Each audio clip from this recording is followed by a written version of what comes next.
about for the past hour. Is that leadership role, do they need to be held up to par? Well, in response, I'm just thinking about what the other panelists have said here this evening, and I can't recall a panel or experience that I've had in recent years where I've heard so many worthwhile, just really right on target comments as I've heard here tonight. I'm just truly impressed with the way that people are handling this subject. And so, yes, I agree with the pastor here that there's a need for leadership. But, you know, in today's organizations, there's so much pressure on leaders to perform in terms of growing the business, you know, and creating visibility. There are all these external measures of excellence that I think it's tempting to overlook the personal development and the responsibility to be an example to the people in the organization. And so, yes, that attribute of leadership is probably undervalued today, and I would be thrilled to see it become more evident in our organizations. Go ahead and please, in 60 seconds, Minister Walker. Well, we're piggybacking off of what they're saying. Pastor Smith talked about the scripture earlier about Cain, the first murder. You know, when Cain killed Abel, God asked Cain, he said, "Where is your brother?" And he said, "I don't know. Am I my brother's keeper?" And so, you know, making that relevant to today, you know, we have to be our brother's keeper, so to speak. And he's talking about that leadership. We have to be able to be intentional with people. If we see something going wrong with a kid, you know, we have to be intentional and say, "Hey, don't do that." What's the problem? But we have a society now that say, "Well, that's not my problem. That's not my kid. I'm not going to do anything. I'm going to just let it go." But we have to be our brother's keeper. And I think that is a great segue into the next couple of levels of violence that we're going to discuss. I want to have a chance to discuss mob mentality violence, as well as crimes in different areas of different neighborhoods. Are crimes that happen in urban areas different than crimes that happen in suburban areas? As you all mentioned earlier, we live in a world now where crime does not have a color, it doesn't have a race, it doesn't have a gender, it doesn't have a street name or anything. That crime has manifested itself in all areas. But is the crime different? That's what we're going to discuss when we return here on our WLJS News Special. This is The State of Violence, a call to action here on 91.9 FM, WLJS Jacksonville. It is 3 minutes past the hour. We will be right back.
8 minutes past the hour here on 91.9 FM, WLJS Jacksonville. Good evening, ladies and gentlemen, and welcome back to our WLJS News Special. This is The State of Violence, a call to action in which we're discussing all different types of violence and the things that connect them and what we can do to avoid these types of violence. Before we went to the commercial break, I explained to you all that I wanted to have a chance to discuss mob mentality and how mob mentality really manifests itself in many different realms of violence. It can invest itself, whether it be in racial violence, whether it be in sexual violence, or even just general gang related violence.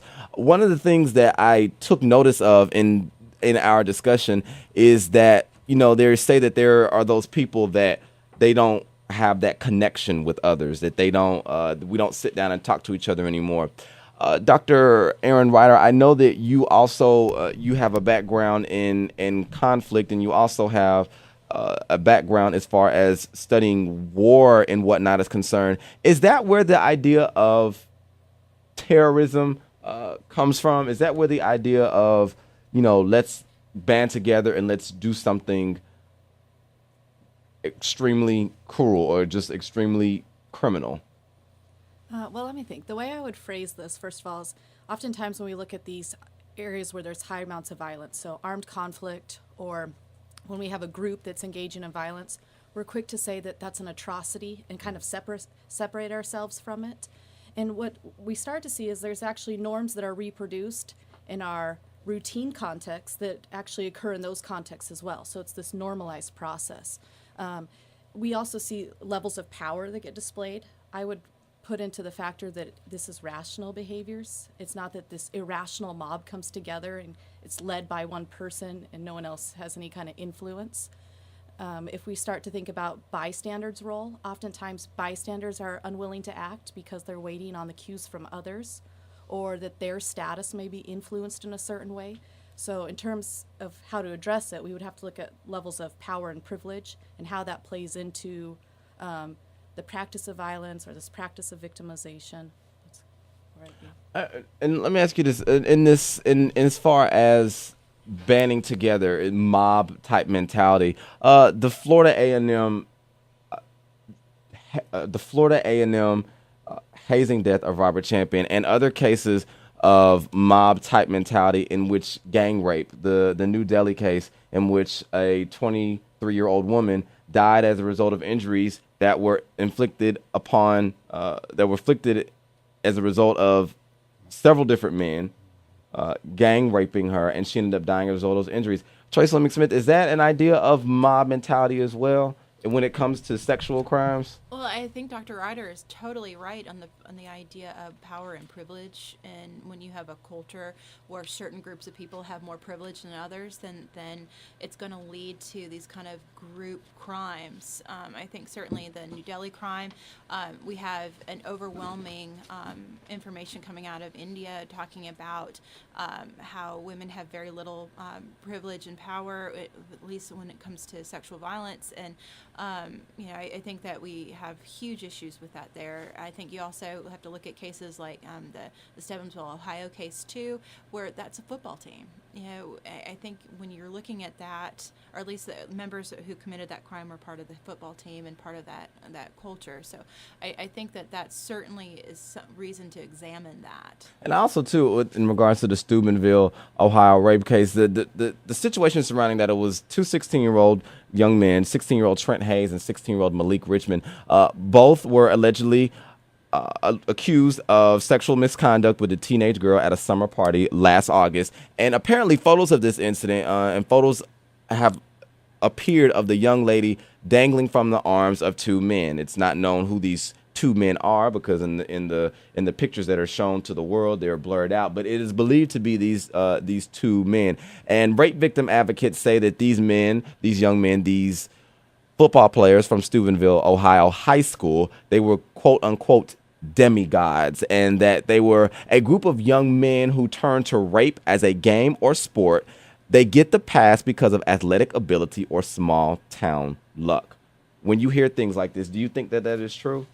I think that certainly can be true, and I think that when you, like I said, when you have any group that has more power over, more privilege over other people for whatever reason, whether it's athletics or it's socioeconomics or race or anything like that, then that creates a culture where violence is more accepted. And it's that whole boys will be boys mentality, and or like, well, just let it go. It's just what happens. Well, no, it's unacceptable, and it's not boys being boys. It's these particular boys thinking that it's okay to do this to this woman. And we're talking about another, basically a classmate, or at least another teenager. We're talking about this was happening at a party. So not only is it just these incidents happening with these two boys, these two 16-year-olds who really, I think almost at 16 you can call them men, or young men.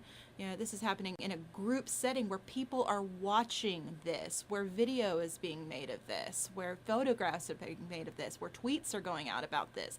They knew what was going on, and it was covered up. And why was it covered up? Well, according to some, it's covered up because of the privilege that these boys had, and because they didn't want anything happen to their football team. Dr. Ryder, you have a master's in women's studies from Texas Women's University. Why do you think that sexual violence, especially towards women, is considered so acceptable, and men in general are so desensitized when they hear things like this? As Trey said, the whole boys will be boys type mentality.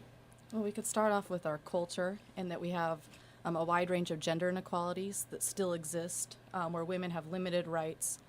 Men are socialized to have certain masculine traits, and part of those masculine traits are to devalue what is feminine. I have a couple examples. In research that has looked at convicted rapists and them reinterpreting their acts of violence, they will justify their acts by saying that women were the seductresses, or that women meant yes, but while they were saying no, or that women will eventually relax and enjoy it. We could go back and say, well, that's problematic when these rapists are saying it, but we also normalize that on culture and believe that that's true. I think it happens in our dating norms, for example, that we integrate violence. We put a lot of pressure on men to be the initiators of sexual relations, and women to play this passive role. So those are some things to look at. In armed conflict, where there's areas where there's mass rape, women are usually targeted because they are symbolic of what's to reproduce the community. So in one way to target them and target men at the same time is to ruin women, to create them impure so that they can't reproduce their communities. There's been propaganda that has said that if you put women in rape camps and they become pregnant, that when they give birth to that child and that child grows up, that they will identify with their male father in this perpetrator role and will come back and kill the mother or come back and kill the community. And then men are seen in this role as vulnerable as well, because then they can't protect the women of their community. So armed conflict